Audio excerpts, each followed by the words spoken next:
Si vous avez déjà ressenti qu'il y a quelque chose qui cloche dans le monde, quelque chose que les autres semblent ne pas percevoir, arrêtez-vous maintenant et regardez jusqu'à la fin. Ce n'est pas une coïncidence. Vous êtes ici pour une raison. Peut-être que c'est l'appel que vous attendiez. Imaginez porter une clarté inconfortable, comme si vous étiez éveillé au milieu d'un monde endormi. Alors que tous ceux qui vous entourent semblent à l'aise avec la superficialité, vous ressentez un poids invisible, un appel silencieux. Beaucoup ne comprennent pas, mais certains, les élus, naissent avec cette sensibilité. Ils ne sont pas brisés. Ils sont éveillés. Il n'est pas rare que ces personnes se sentent déplacées, comme si toute la planète jouait une farce collective. Et c'est précisément cette lucidité qui fait d'eux des cibles faciles pour la frustration, la déception et la douleur. Pas parce qu'ils sont faibles, mais parce qu'ils voient ce que les autres refusent de voir. Ces individus parcourent le monde en percevant les fils invisibles qui contrôlent la réalité. Ils voient la manipulation déguisée en tradition, le contrôle derrière l'ordre, et ressentent la douleur d'une humanité qui se rend facilement au mensonge. Là où la majorité voit une structure, eux voient une prison. Là où d'autres trouvent du confort, ils ressentent de l'inquiétude. Cette vision ne s'apprend pas, elle est innée. Dès le plus jeune âge, beaucoup sentent qu'ils ont un rôle spécial, mais vivent dans une confusion constante sur comment l'accomplir. La sensation est de porter un but immense, sacré, sans aucune boussole pour les guider. La pression de cette mission non nommée peut être écrasante. Être un élu n'est pas un statut, c'est un fardeau. C'est vivre comme un phénix enfermé dans une cage, sentant les flammes divines brûler à l'intérieur, mais obligé de suivre des règles mondaines et des tâches vides. Ce n'est pas qu'il manque de force, ce qui manque, c'est l'espace pour exister pleinement. La frustration ne vient pas de l'incapacité, mais de la stagnation.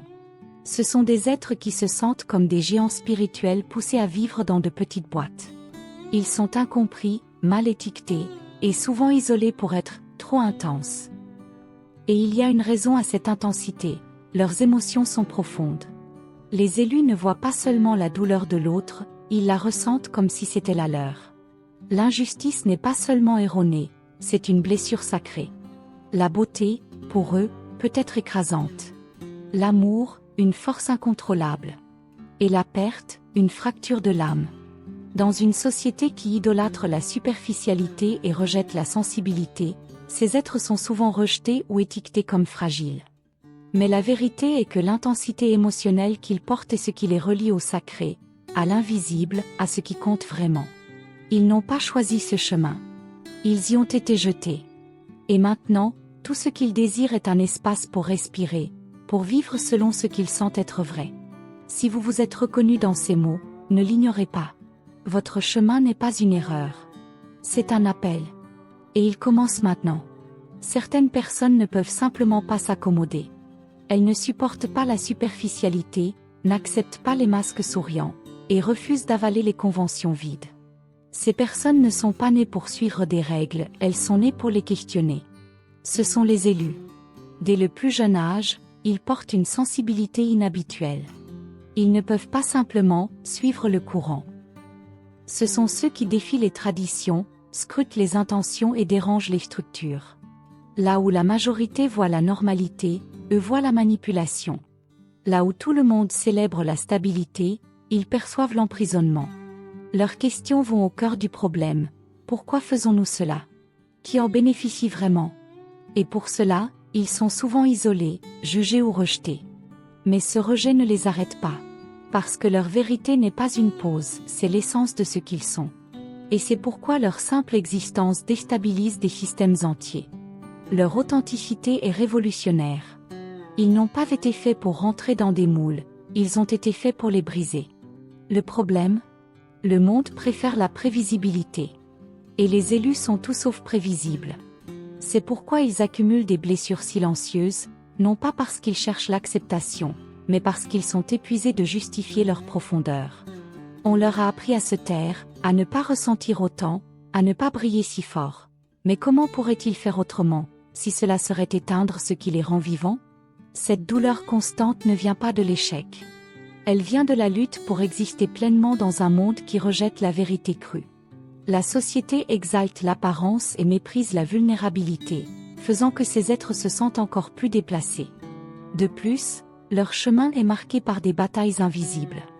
La lumière qu'ils portent fait d'eux des cibles. Ils attirent autant ceux qui cherchent la guérison que ceux motivés par l'ombre, manipulateurs, vampires émotionnels, environnements toxiques. Pas parce qu'ils sont faibles, mais parce que leur présence dénonce le faux. Et cela les épuise. Il n'est pas rare qu'ils construisent des murs, s'éloignent, se taisent. Non pas par colère, mais par autoprotection.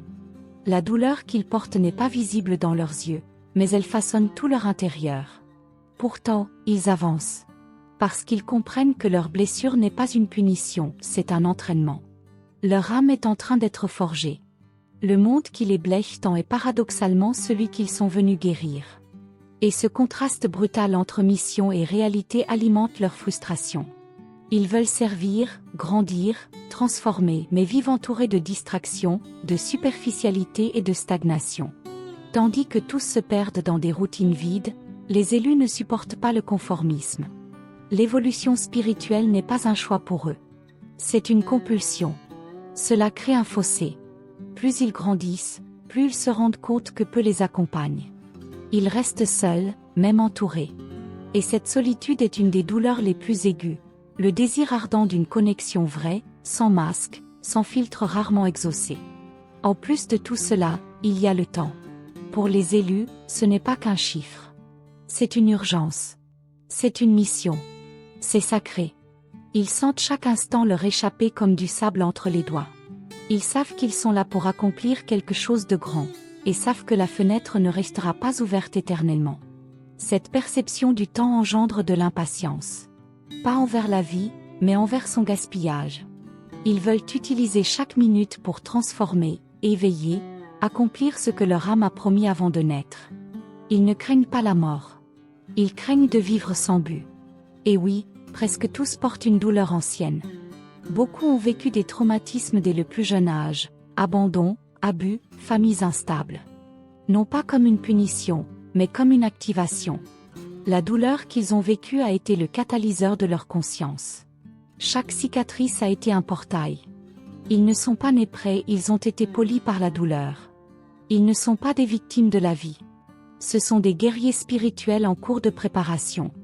Et le monde, même s'il ne le sait pas, a désespérément besoin d'eux. Si vous vous reconnaissez dans ces mots, vous faites partie de ceux qui sont venus changer la vibration de la Terre. Votre douleur a un sens. Votre lumière a un destin. Si vous sentez que vous portez une douleur que le monde ne voit pas, si votre sensibilité est devenue un fardeau et que votre intensité vous isole, arrêtez-vous et regardez attentivement. Ceci n'est pas qu'une vidéo, c'est un rappel de ce que vous êtes. Il y a quelque chose que les élus ressentent profondément, même quand personne autour ne comprend. La vie pourrait être bien plus belle, bien plus vraie. Ils ont déjà touché cette beauté dans des moments silencieux, dans des états méditatifs, dans des instants de pure connexion au divin. Ils ont déjà vu le paradis dans la caresse du vent, dans le calme de la solitude, dans l'amour qui émane de l'intérieur. Et quand ils reviennent à la réalité, ils font face à un monde déchiré par la précipitation, l'illusion et la déconnexion. La douleur qu'ils ressentent ne vient pas de la haine. Elle vient de l'amour. Un amour si profond que cela fait mal de voir l'humanité gaspiller ce qui pourrait être sacré. Ils ne deviennent pas fous par faiblesse. Ils deviennent fous parce qu'ils voient et ne peuvent plus faire semblant de ne pas voir. Oui, les élus ressentent de la colère. Et c'est juste. C'est une colère née de la fatigue de souffrir en silence, de porter des douleurs que d'autres n'imaginent même pas, de saigner à l'intérieur tout en continuant à sourire à l'extérieur. Leur « folie » est un cri pour la justice, pas celle des tribunaux, mais celle de l'âme. Souvent, ils ont été les premiers à tomber pour que d'autres puissent se relever. Ils ont été mis à l'épreuve, vidés, démantelés, et pourtant, ils restent. Mais même eux, parfois, se demandent « Pourquoi moi ? Pourquoi cette croix si lourde ? Pourquoi cet appel si solitaire ?»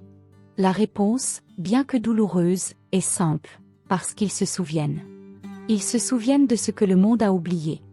Ils se souviennent qu'il y a quelque chose de plus, quelque chose de pur, brillant et vrai. Leur colère est sacrée. C'est un combustible pour la transformation. Elle ne détruit pas, elle expose, elle réveille. Et cette folie, que beaucoup ne comprennent pas, c'est un portail. C'est l'espace entre les mondes. C'est la blessure par laquelle entre la lumière. Alors, ne vous trompez pas.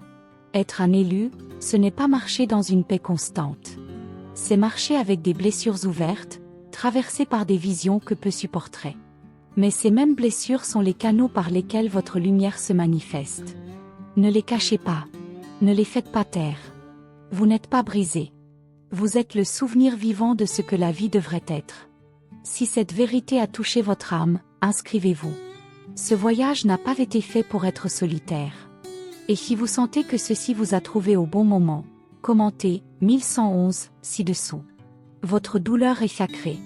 Votre vision est rare. Et le monde aura encore plus besoin de votre lumière que jamais.